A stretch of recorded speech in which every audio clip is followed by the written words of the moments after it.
Yo, Shortbox Nation, this is Botter, and I'm here to tell you right now that con season starts early this year with the return of Northeast Florida's premier anime, comic book, and sci-fi event, Collective Con. That's right, Northeast Florida's largest pop culture convention returns for its 10th year on March 8th through the 10th at the Prime Osborne Center in Jacksonville, Florida. 10 years of Collective Con, they're pulling all the stops out to make sure this is a can't-miss event. And the guest list they got going, don't even get me started on the guest list. I mean, they've got A-list celebrity guests and voice actors from some of your favorite movies, anime, and video games like Elijah Wood and Sean Ashton, Ray Park, Trisha Helfer, Ross Marquand, Max Middleman, and Bo-Katan herself will be there, Katie Sackhoff. Ooh. Tell me what other convention is giving you the opportunity to meet Frodo and Sam from Lord of the Rings, Darth Maul, and One Punch Man all under the same roof. Oh my goodness. Only at Collective Con.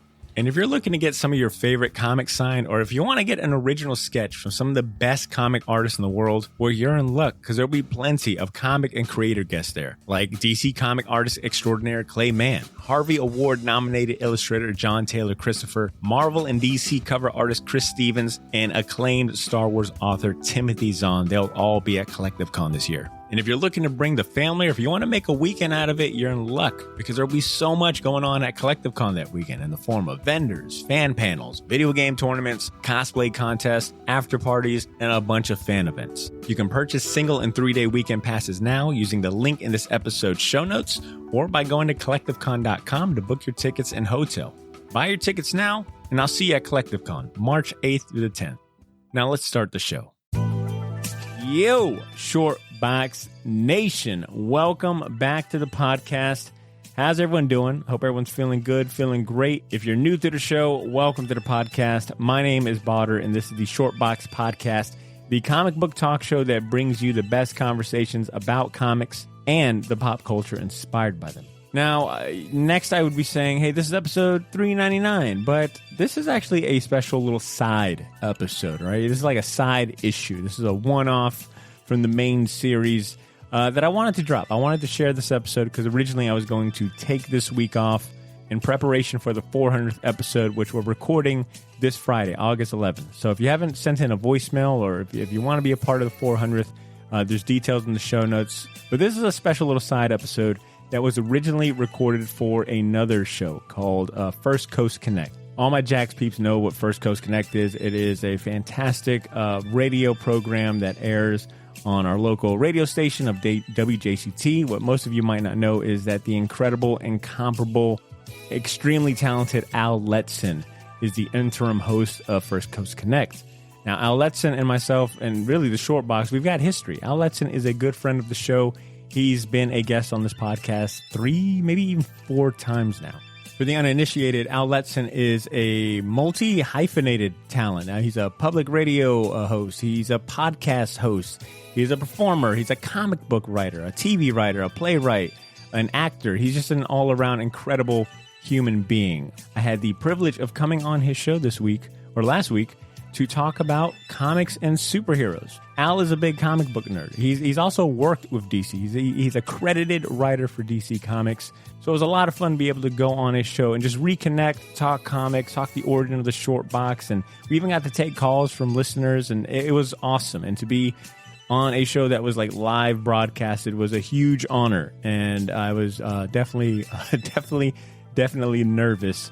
But, you know, I just talked about things I knew, which was Shortbox and comics, so I think it turned out great, and I hope you guys enjoy it. I've got a good feeling you probably will. Anyways, this is a short, quick episode, so I'll keep this intro short. Everything I need to say is also in the announcements section of this episode's show notes. I want to give a big shout out to the entire team at WJCT and everyone that works on First Coast Connect for having me, and a super big shout out to Al Letson for inviting me.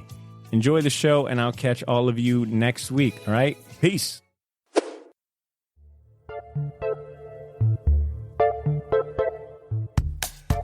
Hey, this is First Coast Connect. I'm Al Letson, sitting in the big chair, coming to you live from Studio 2 at WJCT. Today, in our Talk Nerdy to Me segment, Botter Milligan, host of the Shortbox podcast, is here to talk all things comic book and superheroes, plus how the A.L. Lewis Fund is carrying on the legacy of Florida's first African-American millionaire. and the latest happenings at James Weldon Johnson Park. Where did the mouth structure go? Sculpture go? Like, where'd it go? It just disappeared. Somebody's fixing his teeth. I don't know.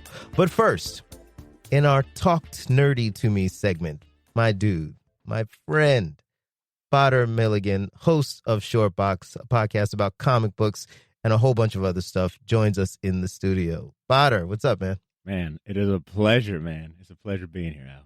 Yes, I love Shortbox. Can we just talk a little bit about what Shortbox is? Yeah, of course, man. I mean, you're a three-time guest veteran at this point.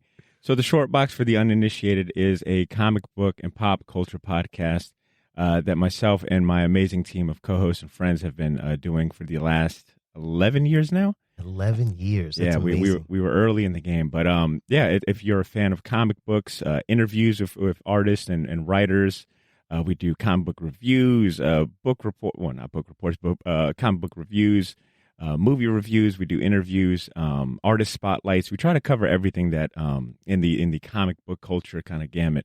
And we try to keep it at both a high level where someone like new can enjoy it and pick up the show at any point and enjoy it, but also deep enough to where, longtime veterans and fans of the culture can also like get something new from it as well. Yeah, that's what I love about the podcast is that you can really get nerdy and in the woods, but also, somebody just like clicking through podcasts and finds it and doesn't know anything about comic books can find something for them as well in it. For sure. And the back and forth between you and your co-hosts is just, that's why I come, because you guys feel like family. I just love listening to you guys. Yeah, man, I think one of some of the best compliments we'll get on the show is from people that have no idea about, have never picked up a comic, that have only maybe seen the movies. The best compliment we'll get is, man, I don't even know anything about it, but it's so fun to listen to you guys, and I wanted to go seek out these books and these stories that you got, that you guys are highlighting and love so much. Yeah. Now, if you at home want to join the conversation, you can call us at 549-2937. You can tweet us at FCC on air, First Coast Connect at WJCT.org, and you can find us on Facebook. So, Potter, how did you get into comic books? And all credit goes to my dad. I still vividly remember being in, I think maybe middle school. I just started middle school. He was in the Navy. He was leaving for a deployment. And my dad had comic books all over the house. But at that point, like at that age, I was only into video games, being outside, playing basketball. And I remember thinking, I remember telling him as he's gearing up for his deployment, like, man, it's going to be so boring around the house without you. Like, what are we going to do? Me and my, at that point, 3-4 brothers. And he was like, I've got all this reading material. I got all these comics. Go pick up a comic book. Go read something. And I ended up picking up, I think it was Spider-Man 365 or something like that. Spider-Man, there was a Sentinel on the cover. Mm-hmm. And I don't know. It just blew my mind. And he had given me, tried to give me comic books prior to that. But it was something about picking out that book myself and, kind of having that challenge set before me of like, well, go entertain yourself with these books I've got all over the house. Yeah. It's funny because as you're telling the story, I'm just thinking about my own comic book origin, and it's pretty similar in the sense that like my uncle gave me a stack of comic books, but I as a kid and to this day I'm dyslexic. As a kid, I was having a hard time learning how to read. And my aunt, who is an amazing school teacher, she would sacrifice her Saturdays to work with me. Which neither one of us liked, but we did. She loves me so much. I can't thank her enough. But she would work with me on reading, and I just wasn't into the Dick and Jane books. And then one day, her husband, my uncle, came in with a whole bunch of comic books, put them on the counter. He said, "These are for you." Mm-hmm. And I'll never forget, the top one was a reprint of Captain America #1 when he's frozen in the ice and he's, classic. And Giant Man pulls him into the submarine or whatever it was. And that just began my long love. And it helped teach me how to read. Like it really, I think a lot of my success in podcasting and writing and all of that starts off with my love for comics. Man, I'm glad. Same here as far as like teaching you how to read, because that was my preferred. Once I got a hold of comics, it was a wrap. Yep. Like that's all I wanted to read. And as someone who English was not, is not my first language, that as a young kid had to go to like speech classes and whatnot. Comic books just like strengthened my reading resolve. And you remember the 25 book challenge? I always was the kid that would try to finagle somehow Me too. comic books in, because you had to write like a little report. Right, And right. I remember an English teacher telling me like, well, if you're gonna do comic books, you're gonna have to read like, I think it was like 3 to 5 to count as one book, and that was like easy. My dad's got like 1,000 of them. I remember when I was in school, something similar to that. A teacher challenged me on reading comic books, and I read. I can't remember the title of the graphic novel. It was something like it was an X-Men book. It was something like God Kills. God Loves, Man Kills. Yes, Yeah. God Loves, Man Kills. I read that and did a whole report and defended like this. And when I think about that book today, I still think like that was an amazing book. One of the best. Yeah, I mean, and ultimately she let me get by with it. Which now I'm like, you shouldn't have let me get by. You should have praised me for doing that. But I'll take what I can get. That's one of those X-Men God Love Man Kills is one of those books that I give to people that maybe don't quite see the potential of comic books, or maybe only see it in the vein of like capes, and superheroes. Maybe they only see it at a surface level. I think that is a story that like really exemplifies what's so good about comics and how it's really just like a vehicle to tell a story. Right. I think a lot of people only see it for superheroes and colorful costumes punching one another, and to me it's maybe the greatest medium out there to tell a story, because you're combining art and words together in one. Sure. I mean, and there's something amazing about reading a few panels and then you do the page flip and the whole world can change. Like it's just it's such a thrill. So you have comic books with capes, which is like the maybe the most popular comic book. Sure. And those are like superheroes. But also you have comic books that do all sorts of different type of storytelling. Can you dive into that a little bit?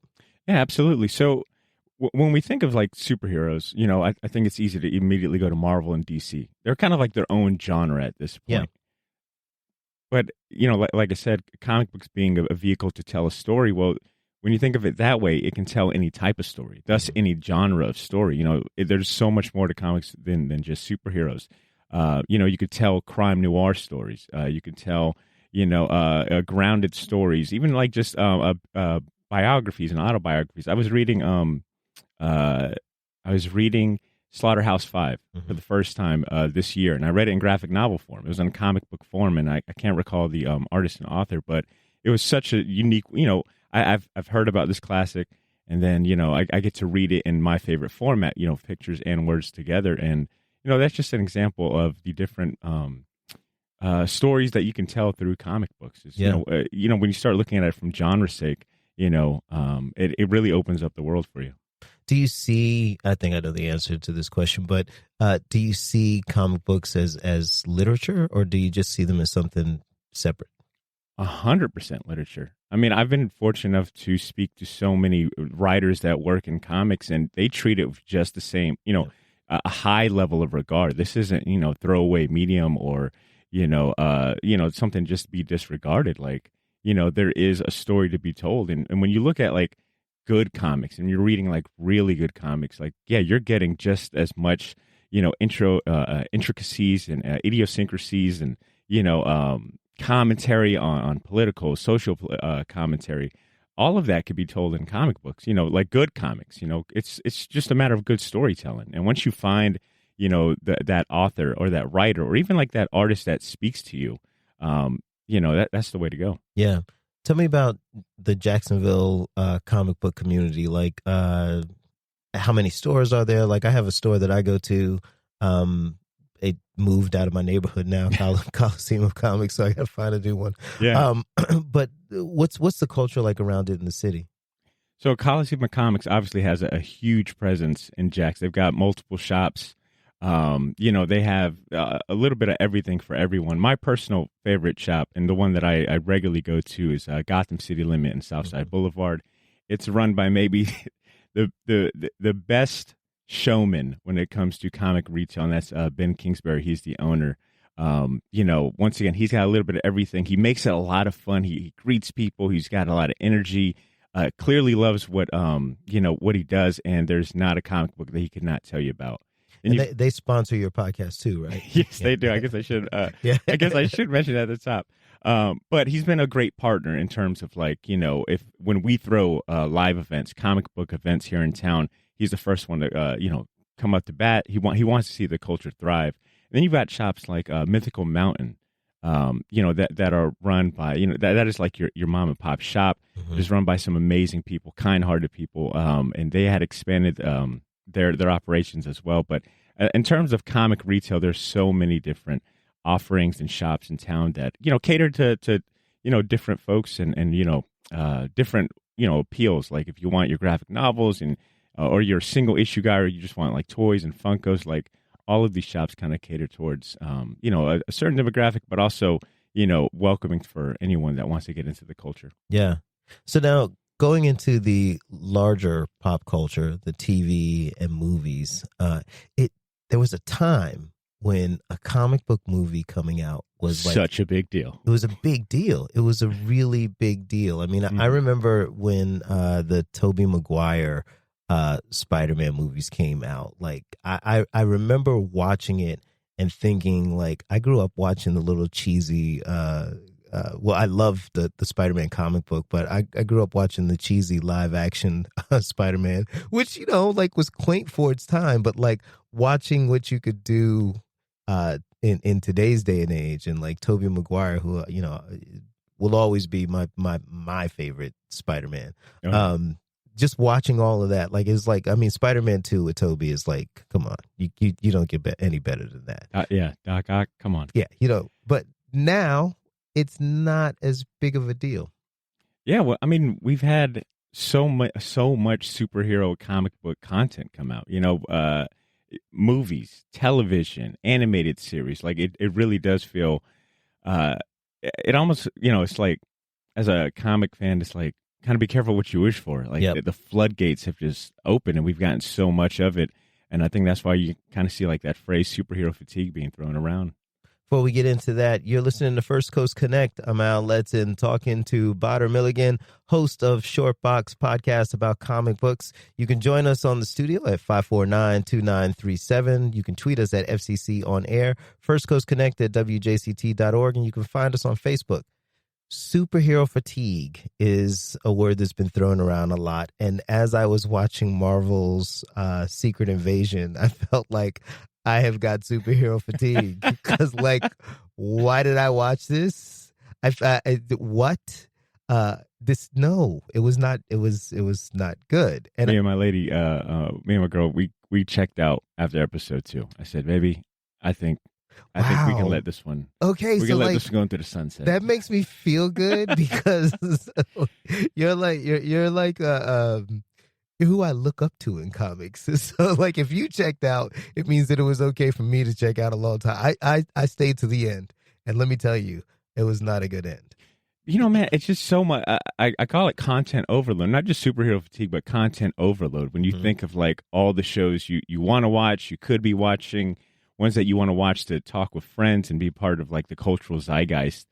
I think it's okay to be like choosy. Like there is so much superhero and comic book content out there. It's not like we're starving for it. This isn't like early 2000s where a Tobey Maguire Spider-Man movie was like, oh my God, I gotta go see this. I have to go see this. I gotta support. I want to support my dollars to see the industry grow and more offerings like this.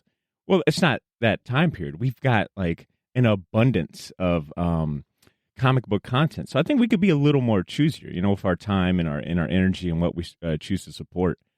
Yeah, I think that also, I agree with that. I think also what we're seeing is, and these big companies that own the superheroes, that the push to make content This is the point where I should disclose to you, listener, that I am a member of the WGA and I'm also on strike. So I'm not talking bad about these big companies, but I'm just saying it seems like there's a push to make content for content's sake. And not for content for content's sake, because you've got a streaming platform. You need people to go to the streaming platform, and it's not driven by story.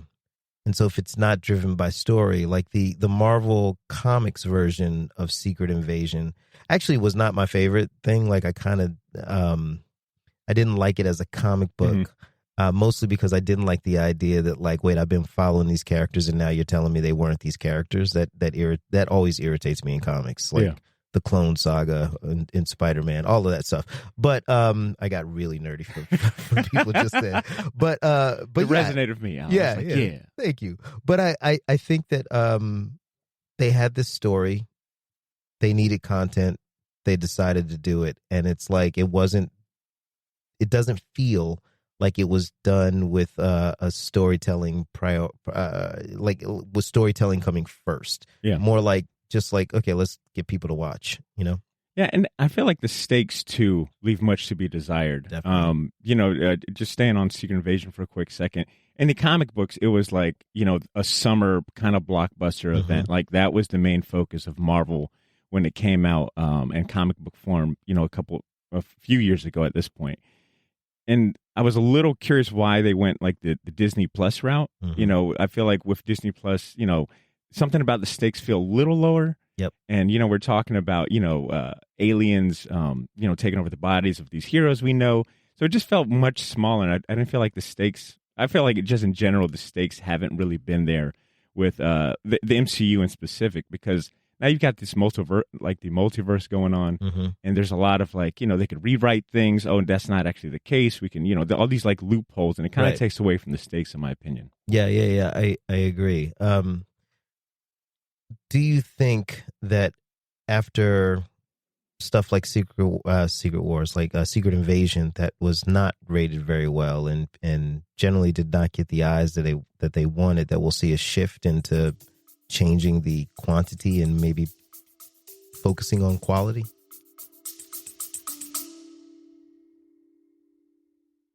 Yo, this is Botter. Sorry for interrupting this episode, but I'll keep it brief. I wanted to let you know about a massive sale we have going on over at the Shortbox store on all of our merchandise and apparel. That's theshortboxstore.bigcartel.com. You can now save 20% off your entire order using the discount code YOO, Y-O-O. So if you've been waiting for the right time to finally buy that gauntlet snapback, or if you ever wanted to buy any of the shirts you see me wear on the podcast, well, now's your chance to get them for a steal. We still have a few sizes left of everything, but they won't last long, and once they're gone, they are gone. And then I mentioned that all of our apparel is screen printed on high quality material. None of that heat transfer or direct to garment stuff. Our shirts are some of the most comfortable ones you'll ever wear, and the hats look even better in person. So wear your support for the Shortbox Nation proudly, knowing that you're going to look damn good doing it. Get to theshortboxstore.bigcartel.com as soon as you can, and don't forget to use that discount code YOO, Y-O-O, to save 20% off your entire order. All of this information can be found in this episode's show notes if you want to get there faster. Thanks for not pressing fast forward. Now back to the show.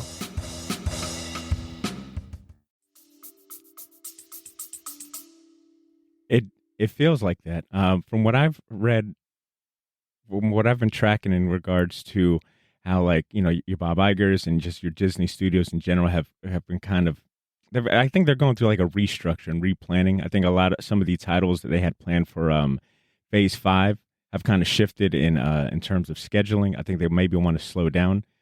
I've seen a stat yesterday that said something about Phase 3. We were only getting movies, and I think total runtime was somewhere just shy of 8 hours.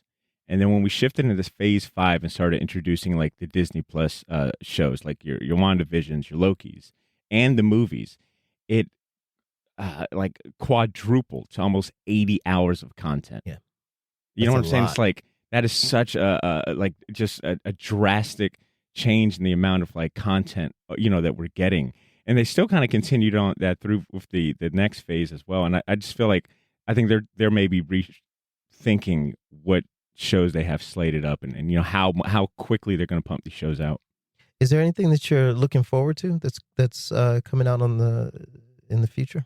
Absolutely. On Amazon Prime, Invincible season 2, I think comes out September, or I don't know if they've announced an exact date, but it comes out this year. Yep. And Invincible is an indie creator's take on the superhero world. It ran for like 145 issues for maybe about like 10 years. I don't know what that translates timeline wise, but it follows a young superhero coming into his own and having to leave the shadow of his father, who was a great superhero, but actually ended up being like this conqueror. Really bad guy. Yeah, it's really bad guy. Yeah. And it's honest, it's funny, it's got a lot of action, a lot of heart. The comic books was like an experience because it felt like you were growing up with Mark, the central character. Like you got to see him, as a teen, become an adult, get married, have kids, and then eventually retire. Like it ended, and that was something that was kind of unprecedented in superhero comics, that like a story that ended.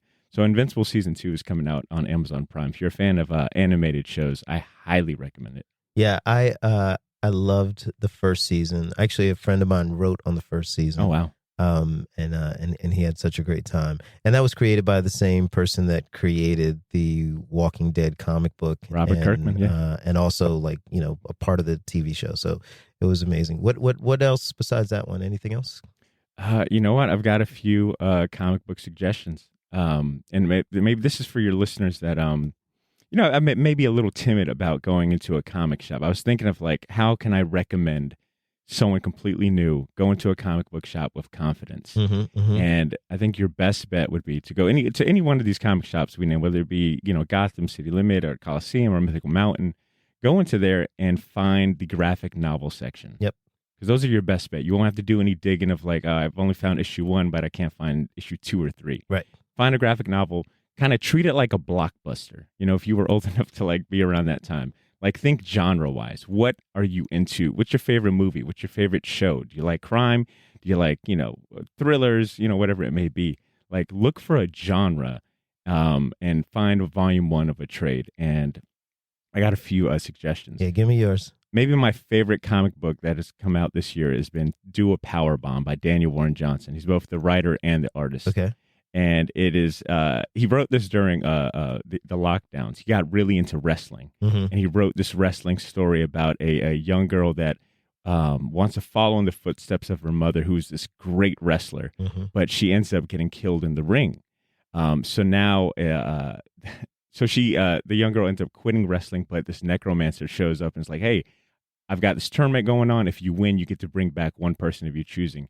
And she ends up teaming up with the man that accidentally killed her mother in the ring. And they have like this giant epic like wrestling bout with like these different multiversal characters. It's fantastic. Do a power bomb. That sounds excellent. I'm going to check that out. I would give my one recommendation if you are going into a comic shop for the first time and maybe you want to try superheroes. My favorite superhero graphic novel to give people, not my all-time favorite, but my favorite to give people who are new, All-Star Superman. Oh, man. All-Star Superman is just, it gets everything right about the character in a way that the movies have not gotten right. Maybe if you go all the way back to the original Superman movies, but well, definitely because Christopher Reeves did the thing. But yeah, that graphic novel is like my all-time. Like if you want to read a good story, All-Star Superman. And it sounds like James Gunn, I think, might be adapting that into a live-action movie. Yeah. We'll knock on wood. We'll see. We got a caller here. We got John from Murray Hill. John, how you doing today? Hey, I'm doing good. How are y'all? Good.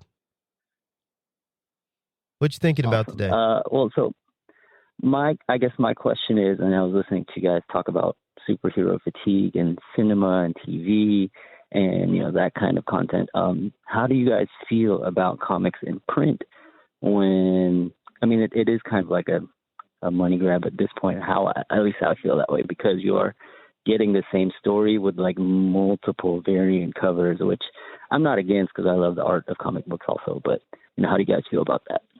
Yeah, thank you, John. I think as long as I've been reading comics, publishers have been trying to figure out a way to get more money, right? So it's For like, sure. yeah, they're doing things with various covers that you feel like you have to go out and get. But I mean, they've been doing that since, I mean, when I was a little kid riding my bike up to a comic shop called Zeno's to get my comics, the big thing was like the die cut Oh, yeah. comic books, like, and so like, Embossed foil right, covers. exactly. Yeah. Comic books. I still have comics that I've never opened because, like, you got one to read and one to save. I think they've been doing that forever. They have, but there's been an insane influx because the comic book market was just on fire during the pandemic. Much like a lot of collector industries and hobbies, they were like, there was a lot of money to be made. And I think publishers probably saw that as a way to, quickly get in and make some extra cash. Absolutely. We got Charles on the west side. Charles, how you doing this morning? Hey, good morning, fellas. I'm doing okay. It's funny that your guest mentioned, his Navy father bringing home the comic books. I myself was an Army brat, and my dad was a combat engineer, and he brought me stacks of comics from his men in the platoon, So I had a constant source. But in the Army quarters, as a kid, I had my milk box full of comics and went from door to door, and we would trade comics amongst each other. But my earliest favorite was, since I was an Army brat, I guess, I was into Sergeant Rock for the longest time, and along came Nick Fury and the Howling Commandos. Yeah. I didn't quite know how to feel about Marvel's comics at that young age, but, Those were classic, Charles. Thanks so much for calling in.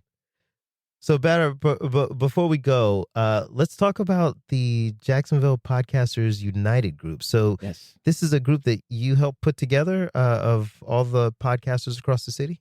So I'm one of the co-founders alongside who I've called the beauty and the brains of the operation, Blythe Brumley. She's the other co-founder as well.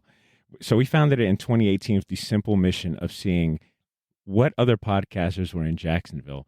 And the reception of that first call to action and meetup was so remarkable that we ended up doing quarterly meetups for the last 5 years. And what's kind of come out of it is an incredible community of podcasters, audio creators, broadcasters here in Jacksonville that, meet up, share resources. Our goal is to not only put, Jacksonville podcasting on the map, but also to elevate and to help everyone in the community to take their skills to the next level, take their shows to the next level. So we share ideas, we collaborate, we share resources. Me and Blythe, throw the events. We invite speakers that we know that are doing great things in podcasting. Mm-hmm. We recently put the events on the meetups on pause while we figure out the next phase of it, because we want to start offering helping new podcasters really learn how to build their shows. But we're going to be at Podcast Movement in Denver, which is a huge podcast conference where a lot of big name industry podcast companies and broadcast companies show up.